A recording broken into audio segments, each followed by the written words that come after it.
I would really urge any young designer who starts a business to get a very good sense of how much risk they can take and how much they cannot. Speaking of your designs, actually, they really don't scream India, but your craftsmanship is deeply rooted. Was that intentional? That's what I want to map. Like, how does it work like that? It's about knowing what ticks for you, is how I would say. I understand that in fashion schools, there is an element where, you maybe have to toe the line a little bit, but it's not life. In life and in business, and if you have your own label, you can do it any way you like. So, what really affects the common man is the pricing of clothing. Right. I want to know, how does pricing work? I feel that the prices are quite fair. My team and I have spent so much time and effort and resources to produce and design a certain product. Now someone comes and rips it off. It's obviously not a good feeling. Hi guys, welcome back to Dear Unconventionals. Today's guest is someone who is redefining what Indian fashion can look like on the global stage. With a background from Central St. Martin's, Akhil has carved a space for himself using unconventional materials, futuristic forms, and handcrafted techniques that set him apart from the other young designers. His designs are all rooted in the development of distinctive and complex textiles, for which his collections have won him awards, critical acclaim, and a cult following, all while staying fiercely true to a vision that refuses to follow the crowd. Come, join me today as I have a fun sit-down chat with him on fashion designing and more. So, hi Akil, welcome. Hello, Shivangi. Thank you so much for inviting me. I'm so happy to have you. Likewise. And with that, I think my first question to you is the obvious, that coming from a very conventional background, what pulled you into the world of fashion design? So I think it definitely has its roots in my childhood. I remember being a kid and so interested in art and design. I naturally gravitated towards it. In fact, often I would lie to my parents about the assignments I have in art and design. So they would buy me more materials and things to play with. So I was always a creative kid. And so that was sort of the beginnings of it. And I think it was also in the 90s. I grew up in the early 90s, of course, where, fashion was just starting out. It was just Right. exploding on the scene. And fashion magazines just started coming out in India. And my mom was a reader of these magazines, so they would come home, and then that would be my first exposure to fashion, looking at these amazing, glamorous images. So I thought it really fascinated me quite a bit. And that's how sort of the interest began. But of course, as time went on, I think societally, there was such a expectation to take a conventional route, as you would say, Yes. where you expected to, pursue business or, which funnily I am now, but more conventional route in business, like a corporate route or engineering or medicine. And so I thought maybe I would try my hand at engineering. But I think once I started studying engineering, it made me realize that, you can't see it as a means to an end. My idea was I'll study engineering, get an MBA, and then be in the corporate world or in the business world in some way. But you actually have to have a deep interest in the subject you're studying in. That's true. In maths and physics and Because if you don't, chemistry how and other far will you go? subjects. Exactly. And also your 4 years of your life, right? That Yeah. you're dedicating to this. And you want to be able to enjoy those 4 years as well and feel passionate about what you're doing. And at that time, it wasn't a deep interest of mine. So I decided to maybe I need to take a bit of a break and figure out what I really wanted to do. And so I enrolled into this program called BCom in Bombay University. It is Right. Jai Hind College, which had the most interesting timings for any college. It was 7:30 to 10:30 in the morning, and then the rest of the day was yours. Oh, wow.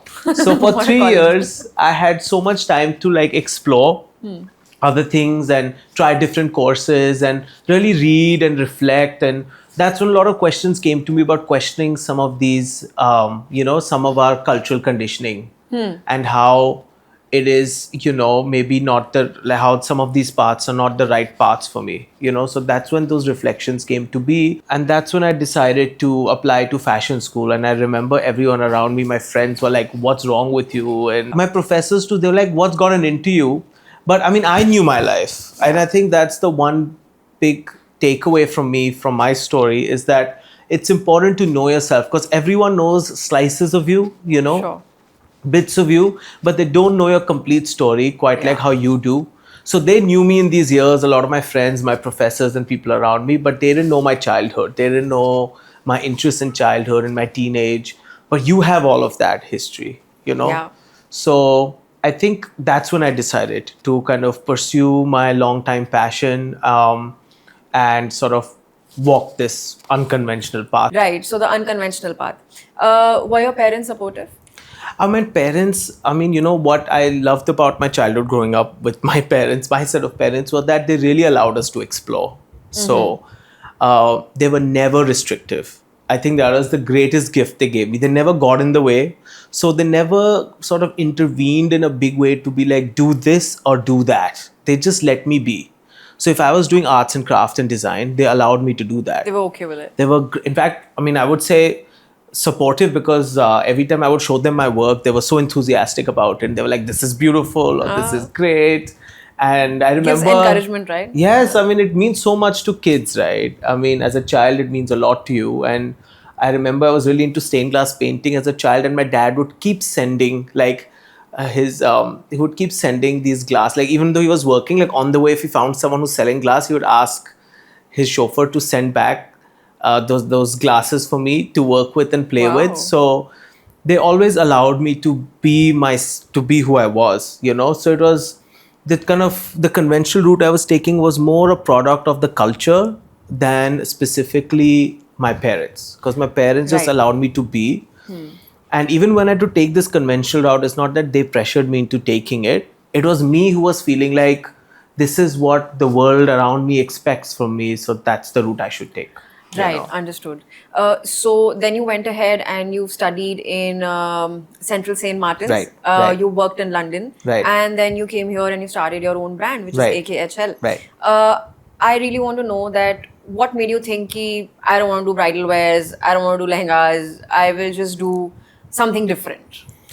Well, before I even went to Central St. Martin's, there's a reason I wanted to go to that particular school. Okay. So some of my greatest heroes, Alexander McQueen being one of them, John Galliano being one of them, Christopher Kane being one of them, all of my heroes went to this particular school. And what the school was known for was rule breaking. Oh. So I don't think anyone goes into Central St. Martin's thinking that I want to, go in and take some sort of conventional approach to fashion. They all go in thinking that they have something unique to offer, and this school will help them cultivate that. And that happens. So that was the whole idea of pursuing that education in that particular college. So I just feel like those 4 years had really set me up, because there was so much freedom in college to explore and do your own projects. And the environment in that college was that, they sort of helped you hone in on your unique offering as a designer, and not necessarily fitting into specific definitions of what design is or designers are. And so out of that 4-year experience, I don't think I could put myself back in a box again after having, explored so much in those 4 or 5 years, So Sure. it was, and neither did I want to go back into a box. So when I came back to India after working briefly and started working with designers here, the questions I was engaging with were, what is it that I have to offer as a designer that sort of brings in that sort of rule-breaking approach from my education, but also how can I apply that to the crafts here in India? You Sure, know, yeah. because working with designers here, I was exposed to a lot of Indian crafts, embroideries, weaving, and I loved them. And the designers I worked for had their own unique approach, but I wanted to understand that how could I come in and sort of, change things around a little bit with those crafts. So, just to be clear, Yes. before you tell me about that part as well, Of course. I want to know that you brought in and you learned certain things away from India, right? Right. The college was based out of London. Right. When you came back here, how did you know that the ideas or what you have to offer will actually work here? Or will it even relate to the fashion here? Honestly, I didn't know whether it would work or no, if to be very frank. But I do always believe, from my study of fashion, or almost any profession, I have found that those who are authentic to their voice, tend to find success in the long term, even if not in the short term. Even in the short term, it may be a struggle, Right. In the long term, they carve out a niche for themselves, a USP that really gives them longevity in the business. So I did have this perspective that yes, maybe if I try and do something different in this industry in India, I may have some hurdles in the short term, but in the long term, I think that it will pay off. I mean, it could be an irrational belief, I don't know, but that's what I believe. But you had to try. Yeah, that's what I believed. So I had to go with my understanding of how things work. Nice. And you set up your own brand Right. finally after Right. working in London, working here as well with a few Right. designers. And it was called AKHL. Right. I want to know first the reason behind the name, because you are Akhil, but it still misses an I, and it's Right. called it's AKHL. Right. Coupled with the vision of the brand, and what has that journey been like for you?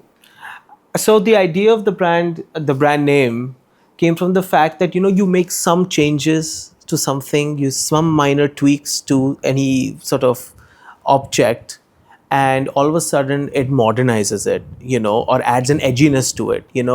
Akhil is a traditional name and a traditional has traditional roots in its meaning, but the moment you take out the vowel and capitalize, and if that's how you pronounce it in that way, it adds a certain edginess to the name, And also kind of showcases what you kind of have or believe in the brand in itself. I mean, it is has a great parallel with the brand too, because that's what we are trying to do as a brand, is to take in traditional crafts and add an edginess to them and redefine them, by making these sort of changes um,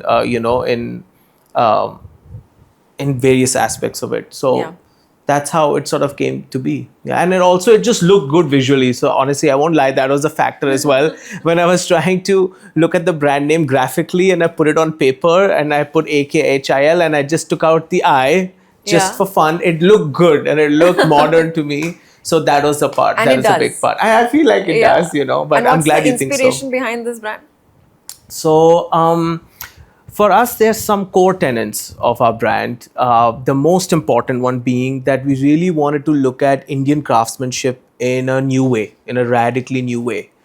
Um, and if you look at Indian crafts, for a long time now, they're associated with particular motifs, florals or paisleys yeah. and particular materials. And we're like, why not challenge that or introduce more global influences to it, more global art and design movements to it? How does that look? How does that feel visually and in a tactile way?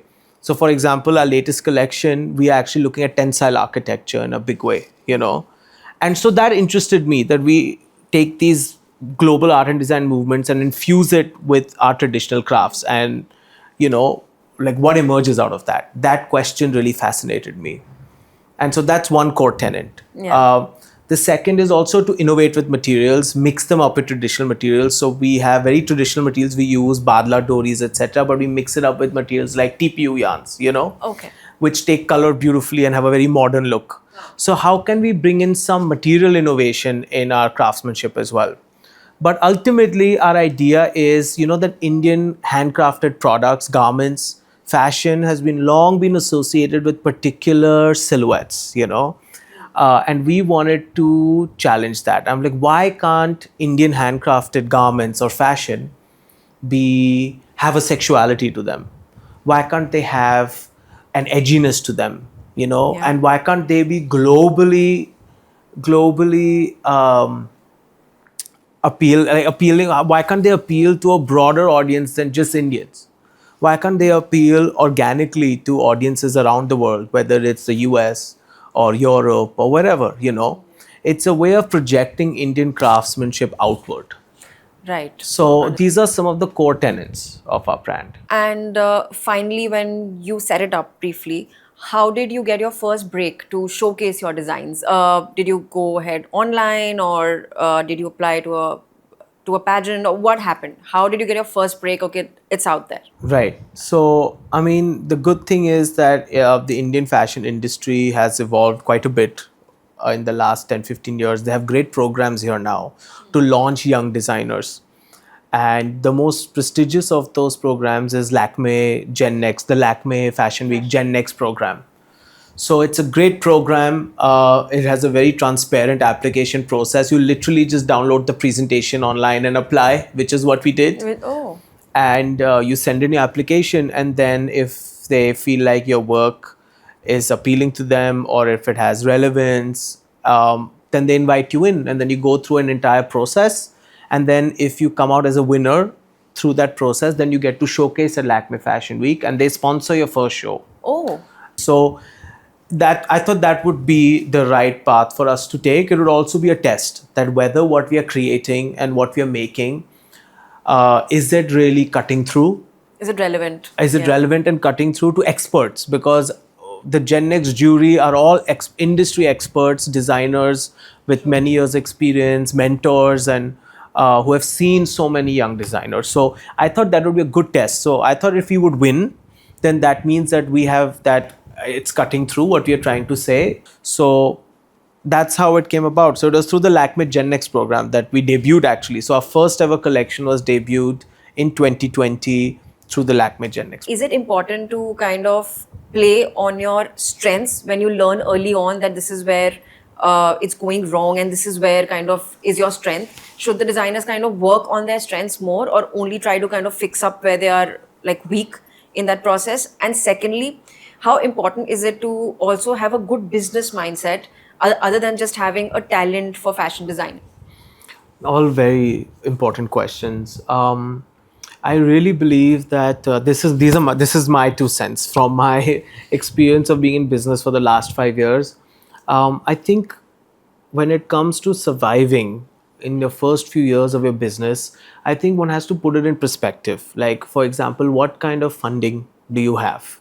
You know, that gives you an idea of what kind of risks can you take. I would really urge any young designer who starts a business to get a very good sense of how much risk they can take and how much they cannot. And everyone's threshold is different because everyone starts a business with different levels of funding, you know. So I think it's important to know that. So then you know also when to pull back, because you don't want to make mistakes that are fatal, that you can't come back from. As long as you don't make financial mistakes that are fatal, you will always find a way to figure it out. Like, you learn from your mistakes and then you will move on to the next season and do better. But if you take such huge risks that it could actually take your business down or put you in debt or put you in serious trouble, then you can't survive. So I think it's very important for all young designers who start their businesses to have a very clear understanding of what are the financial lines in which they're working and to proceed accordingly. So I think that's one piece of advice I would give. The second, on your question regarding strengths and weaknesses, I think I would absolutely say play to your strengths. I would say that elevate your strengths. That is your USP. That is what's going to get you there. That is going to help you cut through the noise, because there's so many young labels and brands and there is so much going on in our industry today, which is amazing. But in order for your voice to kind of cut through all of that, you have to understand what it is that you are really good at and push that. So if you are great at cutting patterns, then make the most amazing tailored pieces that you can. And that is what's going to, get your brand there. That's what's going to help you reach your audience. And so I think that it's because if you are just sort of, focusing on what you're not great at and trying to get better at that, you're actually going to lose out so much energy that you could invest, and time and energy that you would rather invest in taking an approach that really sets you apart, So that would be my advice. Speaking of your designs, actually, they really don't scream India, but your craftsmanship is deeply rooted. Was that intentional, and how did you make your designs globally relevant? Well, I think I'm glad that you think so, that they don't scream India, because I often feel that, that there are lots of cliches about India that are still prevalent the world over, especially Indian textile work and Indian fashion. And the idea of our label is to break those stereotypes, to be like Indian fashion does not have to be one thing. There is place for everything. Of course, India is the heart of stunning bridal wear and beautiful floral motifs. And I love and respect all those textiles and all that work deeply. But there is a lot going on in India, that there are brands that have a more urban, more edgy approach to their work, and a more cutting edge approach to their work as well. And so for me, it's, uh, I think that is absolutely what you've set out to achieve, that it doesn't scream India, but it's still rooted in craftsmanship because it's a question of what do we really think Indian craftsmanship is it about? Is it about a motif, or is it about a certain color palette, or is it about some of these visual elements, or is it about the Indian skill, about Indian hands doing exquisite work? Right. And how you cultivate that work and how you articulate that work can vary, can be all kinds of things. It doesn't have to be one thing. As long as you are using this incredible Indian hand skills and crafting skills and tailoring skills and making a beautiful product, I think that's deeply Indian. But it's not Indian Yes. at sort of superficial level where it's just the visual elements. I think it runs deeper than Right. that. And what's the process like from of your designs from concept to final product? Well, it really starts with, we start with developing a lot of our handwork first, So we really feel like, oh, what are the materials we want to work with? What kind of embroideries we want to work It's with not and the idea reinvent. first. It's Actually not. It's actually the handwork first. The textiles come first. That's how we after that you approach it. start designing. Yeah, actually, so we develop a lot of these textiles and a lot of these materials, and then we see how they drape on the body, how they cut, how they fall, how they flow. And that informs now the silhouette approach that we take of what the overall shape of the garment will be. So, and then there's a lot of editing, of course, that goes on after that. But so it's a little bit, well, unconventional, I guess, the route where we don't sketch a garment and then make that garment. For us, Okay. let's experiment with materials and come up with some textile ideas and textile swatches and see how they drape, and then the shape comes. So that's sort of our approach. So it's a little bit unexpected, So I like, guess. is it safe to say कि ऐसा होता होगा that if you design it पहले, for example, आपने उसको पहले अगर design कर भी दिया, so it can be possible that the textiles that you're getting or the fabric that you're getting may not fit your design. So is it because of that also that it will go opposite? Supposing the material will come, that's when you will kind of start designing so that it fits. Or sometimes maybe you are designing something and then you go around looking for fabrics which you might not find in the nick of time that you're trying to find it. Right. I think it has more to do with how a designer's brain really works. That's what I want to map. Yeah, Like how does it work like that? It's about knowing what ticks for you, is how I would say. I have worked with designers who make the most incredible illustrations, and that's how their designs come to life. And they develop the textile work to match the illustrations or to fit in the illustrations organically, which is also great. So it's about knowing how your brain works, but my brain doesn't quite function in that way. So it's really about understanding your creative process. I would say it's a highly personal and individual experience. That's what I would say. And Just like any other art form. just any other art, and it's really about understanding your perspective, and understanding that how is it that you can create your best work. If it's through a beautiful illustration, then sure. If it's through working with textiles and materials, great. And I think that's the freedom you get, especially when you start your own label, that there are no rules on how a product has to be created. You can take whatever approach you want to take. And I felt that freedom when I started my label, that I didn't have to go from sketch to a textile to fabrication and follow a flow chart, and rather just disrupt that a little bit in a way that I Anything thought can come first. anything can come first. There are no rules really. I understand that in fashion schools there is an element where you maybe have to toe the line a little bit, but it's not life. In life and in business, and if you have your own label, you can do it any way you like, as long as what you have ultimately created is something that's compelling, something that's new and innovative, and something that is saying something, has a point of view. I think that's great. I think that works. Which is what your college taught you. Then, they Yeah, are it is rule breaking. Yeah, in a way, yes. In the sense it allows. I mean, that what happened at CSM. That's a parlance in fashion. They call it CSM, the school. They allow a lot of space for exploration. The idea is that you have to discover yourself in your creative process. And not be too straitjacketed into this is what you must do. This is the project. This is the end result. It's not that kind of school. Yeah. So, Akhil, tell me, what's your honest take on sustainability in fashion today?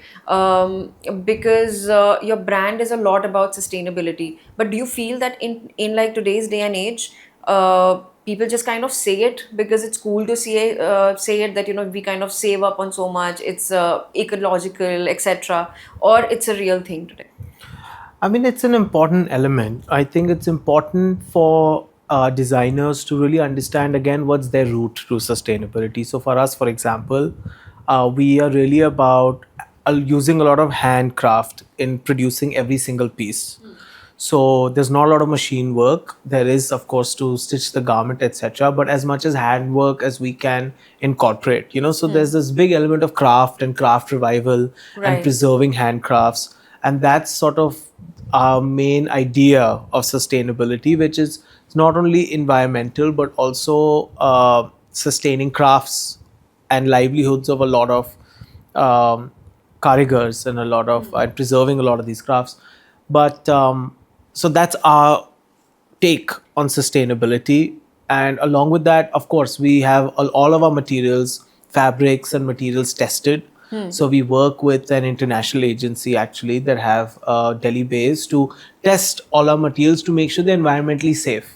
Okay. So none of the dyes we sort of use or the materials we use cause harm to the environment or to humans or etc. So environmental safety is a big element for us, and we have done the testing to kind of to be sure of that in terms of all our products. But I think for different designers it works differently. For some designers it's about circularity. For them, just marketing. Yeah, for some it's marketing too. I would really urge everyone though that to be really forthcoming and honest about how is it that they're sustainable and how it is that they're not.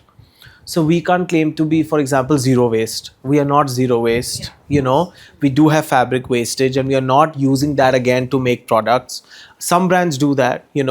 So we can't claim that, and we must not. I think what is important is transparency. I think that's what audiences, that's what customers want. So I feel like people understand that we are moving in that direction, and it's important to take meaningful steps, and different designers, different businesses can take different steps towards that goal, but that you cannot expect perfection on day one. And with the current business, because sustainability, I mean, your business also exists in a larger context. If the context is also geared up for sustainability or is also equipped with sustainable practices all around you, all your suppliers and everyone you work with, all the different elements that go into manufacturing a product, if all those companies are also sustainable, then your product's sustainable. Right. So it's a very, as of now, a very cumbersome process to be 100% environmentally sustainable, but we must all take meaningful steps in that direction. Coming to something different, I want to know, because obviously for people who are not in this industry, they are the common people. Right. Okay. So what really affects the common man is the pricing of clothing. Right. I want to know, how does pricing work in a store or a boutique when you go to, and supposing Delhi ki baat karo, so like Right. supposing you go to a Shahpur Jat, that Right. you have a lot of small time designers Right, there. right. But what they're making will be extremely expensive. Right. So some people will buy, some will not buy. Right. I want to know, what is the basis of pricing designer outfits? I mean, in India, I feel that the prices are quite fair because a lot of the pricing emerges out of the handwork that gets done. In most instances, the more the handwork, the higher the price. But do you think if that was a fair pricing, do you think why would people have copies of what the designers make? Supposing someone really likes your this thing, Right, like design, right. and suddenly you'll find somebody wearing it, and you'll be Right. like, they found it from any other place where it was made. Right. Not taking names, but so if it was fair, then how would that work? I mean, most of the times copies are not as well made, I would say, as That's the obvious, yeah, original. of course, They yeah. are going to be at a very, very highly substandard quality, you Yeah. know. So if the amount of tailoring costs that you are incurring to make a perfect product or a really high quality product compared to a copy that is not made as well, there's a difference in the cost. It's also in the quality of materials they use, because all copies would not have high grade materials. But then also the focus of strata of society, matlab, Akhil, because maybe the designer outfits can only be afforded by the business class. 100%. So, but you get what you pay for, is what I'm saying. Like if you're going to buy a knockoff, you will get the quality. It comes with a certain quality, right? It would be substandard materials, substandard tailoring compared to the designer equivalent. I'm not saying that that's bad quality still. It could still be great quality, but not as great as probably the designer product. Sure. And which is okay if that works for you, So I believe that if it works for a customer, that's great, but if one desires high quality, good quality material, also, a certain visual language of the brand, because wearing a certain brand also means something, I guess, especially when it comes to luxury brands, especially in the bridal sphere, wearing a particular brand, you're also signaling certain things. If that's what you're desiring, then that comes with a different price tag, But I feel like there are products available for everyone at different strata. So whatever works, for the customer. Will you be okay with sometimes at any point in life your design being sold at a lesser price? Because say for example a Manish Malhotra lehenga, Right. People might find in Chandni Chowk, or they claim that this is a Manish Malhotra design. Right. They may not say it's a fake. Right. But how okay will a designer be to know that this is another? I wouldn't be okay with it, that's for sure. But can you do much about it? I mean, if you can do something about it, if I could do something about it, I would do, but sometimes it's not entirely in your hands also. You can't go to war. It's like piracy in movies. Yeah, exactly. You control what you can. Yeah. You use the avenues that you have to control that sort of thing, because ultimately, it's also that, say, my team and I have spent so much time and effort and resources to produce and design a certain product. Now someone comes and rips it off. I mean, it's obviously not a good feeling. I can't advocate that someone can feel. I can't say that one feels good about that. But that is the reality of our industry, right? That it's also a form of flattery. They are not copying. They're only copying really popular, commercially successful designers. Yeah. You go out there and you'll find a Manish Malhotra copy or a Sabyasachi copy, and they're already incredibly successful.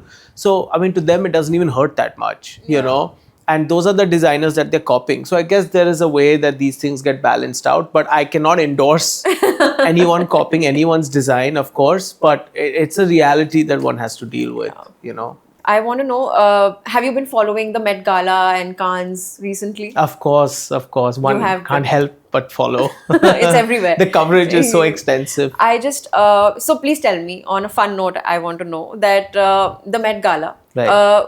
Whose look did you like the best, and the designer, and whose look did you think that, could have been done better? I mean, internationally, I feel like Zendaya is always meticulously dressed. I feel like Laura Roach, her stylist, does such a great job of understanding the theme deeply and interpreting it in a very cool and chic way. So, loved her look. And in terms of Indian representation, I loved what Priyanka Chopra wore. As always, yes. Yeah, I thought she was so well put together, and, I think super chic what she wore. And there's actually another Indian entrepreneur, Mona Patel, who is now, I think she's been at the Met Gala twice, and I think both times, I think she just did such a fantastic job. Right. I think she was wearing Thom Browne this time. She wore Iris Van Herpen the last time, and I think that was awesome. I think so. There was one look which was doing, which is doing still a lot of rounds because it has mixed reviews. Of course. Which is the SRK ensemble. Of course. Some are saying it's great. Some are saying don't know what happened Right. suddenly on the carpet. What is your take on his look? I mean, I just think that SRK is such a big star that he probably wanted to look like him on the red carpet and not necessarily, a designer's version of him, Right. So I feel like given his personality and given, how defined his personal style is, I thought it was a nice look, That's my opinion, but I'm sure that people. I mean, I understand if they felt like it needed more of a wow factor. Like I understand that as well. But I also understood what the designer tried to do. So what From your Sabyasachi- perspective, yes, of from my course. perspective, yes. And But which I was also the look- understand the other side. Yes. And which was the look that you found that, okay, maybe could have been done better? Or the understanding could have been better? I mean, honestly, I find that I don't know if I'm one to comment on a lot of the senior designers and the beautiful work that they do. So I'm gonna skip that one. I'm gonna be like, And be safe. I'm gonna skip that one and be like, they probably know more than me. So Lest you meet them tomorrow. Yeah, exactly. And they've seen this exactly. podcast and gone like, yeah, yes, right. of course, Nice. yes. Speaking of fashion shows extensively, I need you to give us a few insights on it. First of all, how does a newbie, maybe like you or somebody starting out, get entry into these fashion shows to showcase their designs?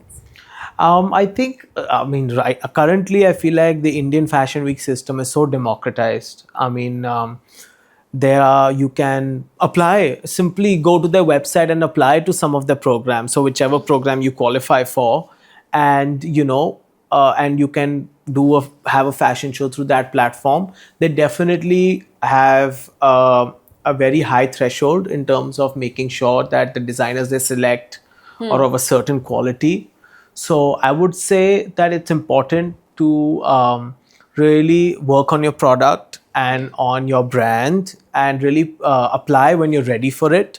Because sometimes a show is not the right answer from the get-go. Maybe it's for some brands, maybe a show is more helpful to them in a few years when they've understood what it is that they're doing and they do it really well, and then they apply and then they get in and then they can do a show. So I would say that uh, go through the conventional, go through the well, I shouldn't say conventional, but like go through the straightforward route, which is just go and apply. Sometimes it's not so difficult. Sometimes people feel like, oh, to do a show is such a complicated process, or you need to know this one or that one, but it's not like that at all.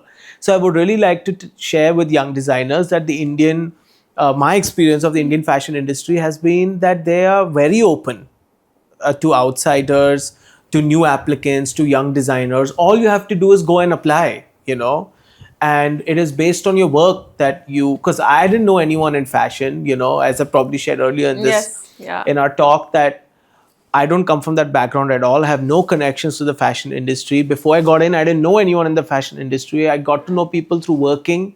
And then when I started my label and I met people, and you really don't need to have any kind of connections, in order to get in and have these shows. I think that busts a very important myth that people might have, actually, that it's very difficult to get in. I don't think.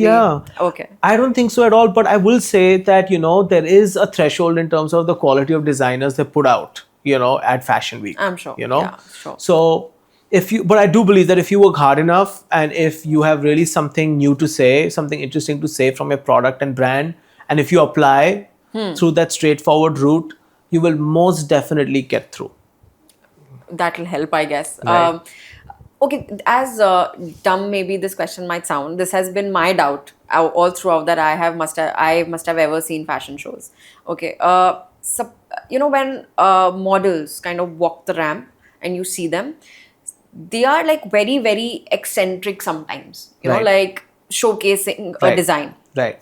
I don't know if other people have the same question, but I'll take that chance. Sure. So when I used to look at it, the first question would be like, who's wearing these items? Right. They're like so suddenly, like when you go into your regular functions, you will never see them wear it. And I'm not even talking bridal. I'm talking gowns also. Right. Yeah. Or anything. I just want to know the idea behind when models walk the ramp, or is it just about showcasing a particular accessory also with it? Like maybe people won't buy the dress, but would they go ahead with the bag and the shoes? Or what does it work like? Like for a layman, that what is a fashion show, like when they come on stage and suddenly, like, I never used to understand it, that okay, would I ever go to a store and buy it whether I had the money or not, but Right. I wouldn't wear it. Right. So what is a designer typically showcasing, and for what kind of an audience? Right. I can understand that, Yeah. non-fashion people Yeah. might be confounded by this, or they would have this question. I mean, see, fashions at the end of the day, or any brand, any kind of brand, is a fantasy, right? Okay. Is storytelling. Every brand, from even a home appliance brand, has a story to tell. All the way to a fashion brand, or to a car brand, or any kind of brand, sportswear brand, they have a story, they have a narrative. Okay. And for fashion brands, it's about selling a certain kind of fantasy. So for example, now we probably purchase Tom Ford perfumes or Dior perfumes. We may not be buying Dior dresses or Tom Ford suits, but we're buying a piece of what the brand represents. So the Okay. fashion show is the most emblematic, the highest form of expression of the brand. So it's a show Right. where Okay. they are communicating certain things to the audience about their brand, their values, what they stand for. It may So not it's be not about exact, buying those items. not necessarily, Yeah. but it represents the most cutting edge aspects of the brand. Okay. So people know what this brand is all about. What is the story of this brand? What is the fantasy that they're trying to put Right. out? And so that's why you find these shows can be so creative and so extravagant, and because they are trying to essentially communicate their brand values and sort of a more fantastical version of what the brand represents. Oh, that's how it is. And Okay. then, of course, in the stores, when you walk into a store, like let's take a brand like Alexander McQueen, or back in the day, what they sell you'll never find what they put out on the runway in their stores. Yeah, ever. You will find Anywhere. easier, Yeah. wearable versions Yes. of what you've seen on the runway. You'll find perfumes, you'll find bags, all of which are Yeah. accessible. But you won't walk into that store if you didn't feel like the brand represents something. So what does the brand represent? Yeah. You put that out in a fashion show. So that's sort of how that works. Oh, that's how fashion shows work. Okay, Right. thank you for that, Of because that course. could be my own personal question as well. Of course. that I really wanted to know. Of course. Speaking of, like, when you must have done a number of fashion shows by now, of course, Right. starting from the Lakme Fashion Week. Right. You've had Malaika Arora as a couple, yes. showstopper as well. I want to know any one funny incident or some incident that you must have had with a top celebrity during a fashion show. Like, what has been your experience like? So we were actually fortunate enough to be invited to this reality TV program, MTV Supermodel of India. And Malaika Arora was one of the judges, and we had to put up a show for the episode, and she very graciously agreed to be a showstopper as well. And a sweet moment I remember was actually backstage before she went on. Obviously, she has her team, but she really took a moment to come and speak to me, and was very complimentary of her work. And I thought that was very gracious of her to have done that. And she didn't have to, but she did. And I thought that was quite lovely. So yeah, Lovely. So I think that's the was a one you will great remember. moment. Yes, I think I'll Perfect. remember that. I think it's a good moment. Yes. Which will bring me to a fun segment with you, where I will ask you certain questions quickly. Okay. And you have to tell me one line, one word Sure. each for whatever I have to ask you. Yes. Okay, so we'll go with the first question, which Yes. is a fashion trend you absolutely don't understand. Okay, in high street, I don't understand skinny jeans for men. I think that's an absurd trend, especially in India, because, like, I don't know, body proportion wise, I feel like Indian men have skinnier legs. Okay. And it just totally distorts the body. So I don't get skinny jeans for men. Or they on kind of high become street. Johnny Bravo. No? Yeah, Slightly. exactly. I don't get that. I don't get those proportions. And on the red carpet, I think we have to move on from the fishtail gown. I think it's been done to death. Done to that. A Okay. fishtail gown. So I think newer shapes for evening wear would be nice to see. Lovely. Right. A fashion faux pas. Like of a person. Yeah. Okay. Especially, you can give us celebrities as well. We Okay, love sure. them. I think the Cannes Film Festival is going on right now. So I feel like, Aishwarya Rai is such a such an icon, but I felt like her looks last year at Cannes were.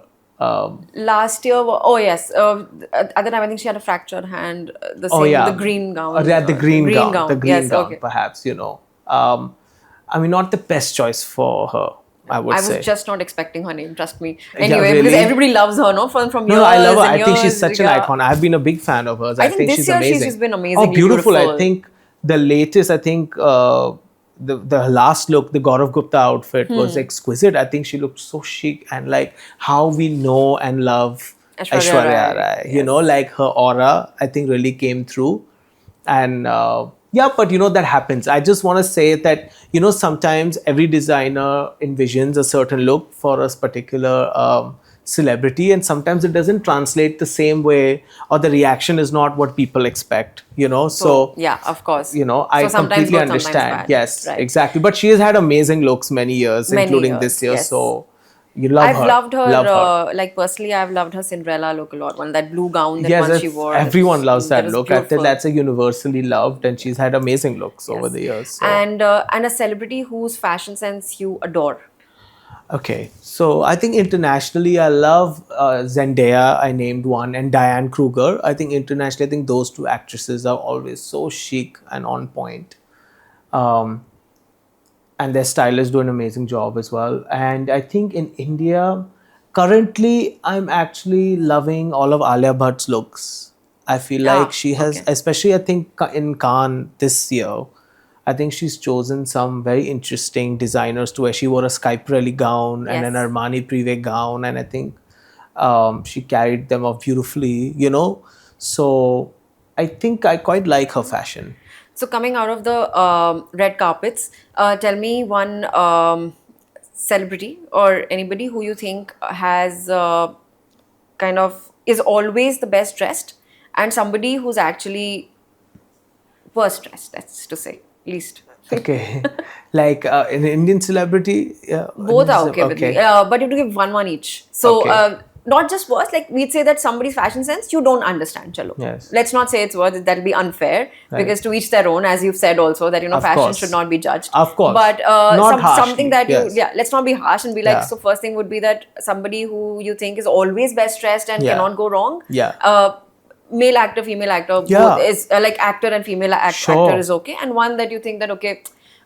Sometimes it's a hit and sometimes you don't it's a understand miss. that, Okay. which is okay, but not relatable to your style. maybe. Well, I'll just say there's some celebrities who I would like to see take more of a risk. Let me put it that way. Yeah. You know, I feel like they could be more experimental and take great risks. You know, I feel like let's start with the good. I think off late I have not seen Alia Bhatt wear a bad look. Like I don't remember the last time. She always wears a great. And in the actors, And the actors, like the male actors, I think I would like to go against the grain and say like I actually love what Ranveer Singh wears all the Oh, time. wow. I think he takes a risk. You know, fashion's about Yes, having fun. It's yes. about sort of pushing the boundaries and like trying something new and doing cool looks. You know, Yeah. And I feel like he does such a good job of just putting it out there. So I I somehow love thought it. you'll name him in the one that you don't understand. No, Sorry. I actually totally get it. I just feel like, you know, especially men's fashion has been so restrained for so many years. It's actually nice to see someone just break the mold and try something different, you know. So I don't mind that at all. I think he's great. I think Coming to what you don't understand. don't understand. I would just say in general, I feel like men should take more risks. And I feel like there are a lot of male celebrities on the red carpet who don't take enough of a risk, you know, and try something new. I get it, you know, because if you happen to be wearing an outfit that's not working, the criticism is vicious, you know. So I understand that everyone's really sort of worried about that sort of reaction, but it also means that everyone's a little bit in their box, you know, and really not trying. And I would say that they should actually all try a lot of young designers, you know, just putting in a plug-in for myself and others. Nice plug. Yes, for female and male actors, all actors, or, you know, of all different. Please find him on Instagram. I will leave the links below. Yes, yes, please do check it out. But it's like, you know, try young designers because they're doing cool, interesting things, you know. They are actually breaking the rules. And I feel like if they want to try, you know, more interesting looks and, have a more distinct point of view in terms of how they dress and the image that they want to portray, maybe going to younger designers would be a better proposition. Lovely. Even for the common man, don't wear something that you don't feel great about. You can even buy, I don't know, like a pair of Levi's jeans, and if you don't feel great in it, if you feel like you are self-conscious wearing them and you're not able to carry them confidently, don't wear them. Then change it. Then don't wear it. Wear something that you feel good in and it will radiate out. So That's important that's because what I would that say. exuberates confidence as Exactly. So go with your gut. Trust your gut when it comes to what you're well. Tell wearing. me a contemporary young designer whose work you admire. Internationally or in India here? Whatever you feel like. Okay. I feel like there's so many great young designers now. Internationally, currently, I mean, he's not exactly young, but I feel like Daniel Roseberry at Schiaparelli has really reinvented couture for a modern age. Okay. I feel like he's really brought the drama and the innovation back to couture, something that we were really missing. So I always look forward to his shows. I've always so that's one designer. I feel like in India, I think Gaurav Gupta is doing really. Again, he's not young per se, but in the sense that he's just He's not sort a of. contemporary though. Yeah, he is. He's Yes, okay. yes. So he's just sort of showcased his. So he showcases at Paris Fashion Week now. Okay. At Paris Couture Week every season, and I feel like he's really done a lot to change the narrative about Indian fashion internationally.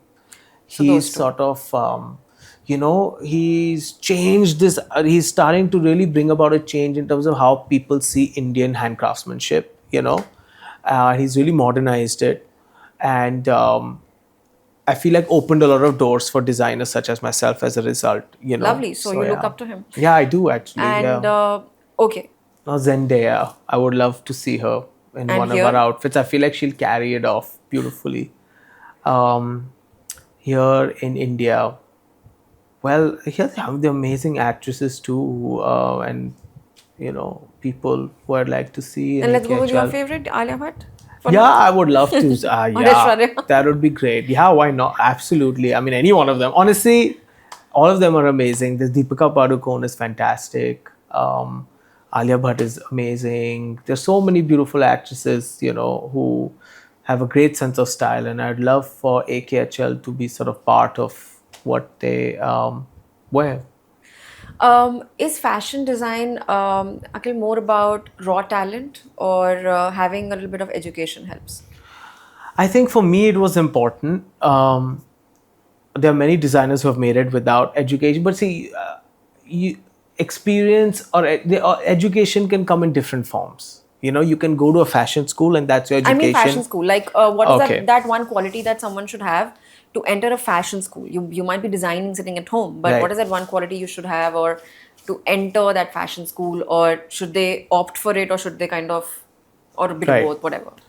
I What do you think think? it definitely helps because you just get a safe space for 4 years in a fashion school to just explore your aesthetic and explore what you're about and what interests you and what you would like to put out as a designer, as a creative person. So I think it definitely doesn't hurt. I know that going to fashion school, it can only help if it has to. Can So which definitely means, not guys, hurt. just go to school. Yeah, just go. I mean, yeah. I mean, if you can see. I mean, also, it's not an option for many kids. For many kids, it is. For many kids, it's a challenge to be able to go to some of these fashion schools and pay the fee and all of that. In which case, I would say get amazing experience. Try and work with great designers. And get an education through that. So. Which is also fine. Which is also great. I mean, I feel like my greatest education was just having started my label and learning on the job has been my greatest education. Even though I've had formal education in design as well, which again helped me Yeah. a lot. Did not hurt me in the least. So you would recommend it? I Like, would you should, recommend. like, If you at can, least just go to for school. it. Okay, Absolutely. Lovely. Yeah. With that, I will pull you into another interesting segment of mine Okay. for the channel, which Okay. is my DUC top 3 fun segment round. So now Okay. this, Akil, is a rapid round. Okay. Where you have Okay. to, you get no time to think, Okay. and you have to give me 3 pointers each for 3 questions that I'll ask you. Okay. So, sure, I'll okay. try. Yes. Yeah. Are you ready? Seems challenging. Yes, but I'll try. Yes. No, I think you'll do a good job. Okay. Okay. So, should we start? Sure. Ready? Let's do it. Yeah. Okay. So, my first question to you is 3 materials you are obsessed with right now. Okay. Right now, I'm obsessed with badla doris and twisting them with new age yarns like TPU yarns and stuff. Obsessed with that. I'm obsessed with looking at sequin once again, but doing it in a new way, reinventing how sequin and beads are used. Okay. I'm obsessed with that. And obsessed with anything tensile, anything that can be stretched and put on tension and placed in that way. I'm obsessed with that right now. Lovely. That was fast. Okay. And 3 unconventional things that inspire your creativity. Okay, unconventional things that inspire my creativity. Well, I always enjoy a lot of art. So whenever I'm traveling abroad or in India, I definitely try to hit some art galleries. So, Okay. because I feel like, art is so uninhibited. It really sort of, inspires me. So that's one.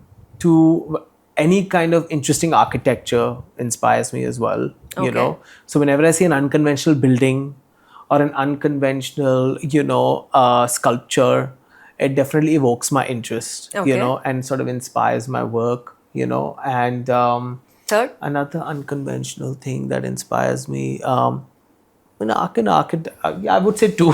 2? Yeah, So, should I we go think with 2? two. Okay. I mean, that's what I'm seeing. Like whenever I'm traveling or whatever, like that's what I'm sort of looking at, Okay. Okay, so Alexander McQueen dead. Okay. Okay, that was one. Living? Okay, living. I would say Daniel Roseberry living. Okay. Again, a great designer who I admire. And Anybody from fictional? and also Christopher Kane, maybe both. Yeah. And fictional. Okay, fictional style icon. I mean, I don't know.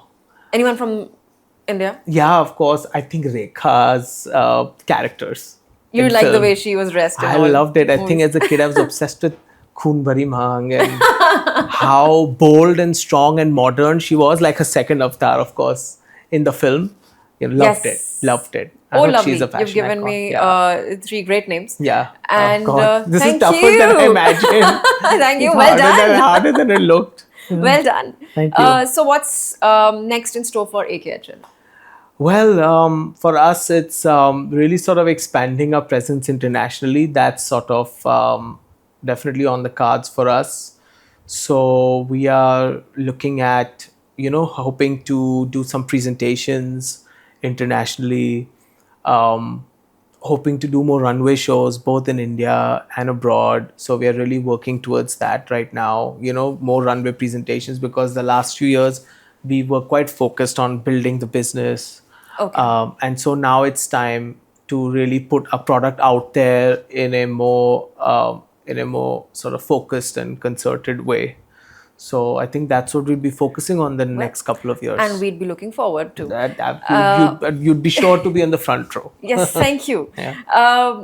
Finally, to you, Akhil, please, for my viewers, talk to them and please tell Of course. for people who are looking to make a mark in the fashion industry, any Yeah. insights or advice to them from your journey, maybe. Okay. So the advice I would like to give to young designers is that, I think don't be afraid to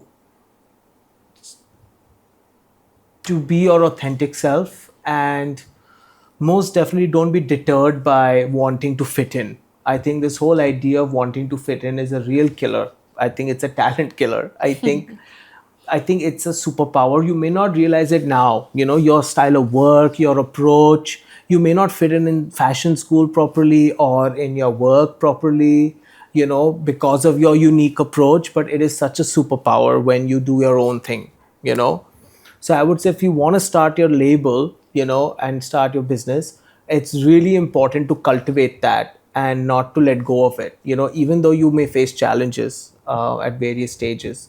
So that would be my first piece of advice, that don't be so obsessed with wanting to fit in, stand out, deal with what that comes with, but hold on to your unique approach or your unique point of view.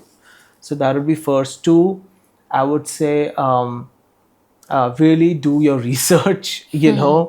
I feel like when it comes to the fashion school you want to go to, how the business works.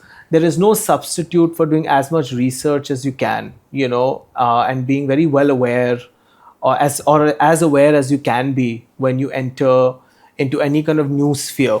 So do your research. Don't be afraid to stand out. And I think the third thing would be that, look, you will inevitably face challenges, and you will inevitably face setbacks and hurdles, and that is part of the game. It's just not fun without it. I'm sure I have many ahead of me, and that's part of the process. That's what helps you grow as a designer, as a person.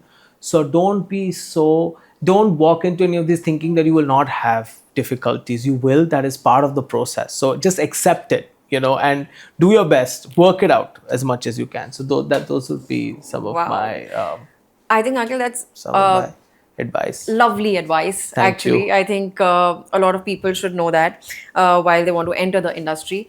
And it's been absolutely wonderful talking to you. Thank you. Thank you so much for making time for Likewise. us. Of course. And doing this. Of course. And it was wonderful. Thank you so much. Thank you so much as well. It was a pleasure. Thank you for your insightful questions. I really enjoyed thinking about them and answering them. And I hope it was helpful to some young designers and young creatives out there. I'm so sure I really it hope was. that goes through. I'm sure that it was. message. Yes. And for all Thank you guys out there watching, hope you guys like this episode. And for all those young fashion designers out there, especially, please like, share, subscribe to Dear Unconventionals. And I'll see you next week on the next episode of the channel. See you guys.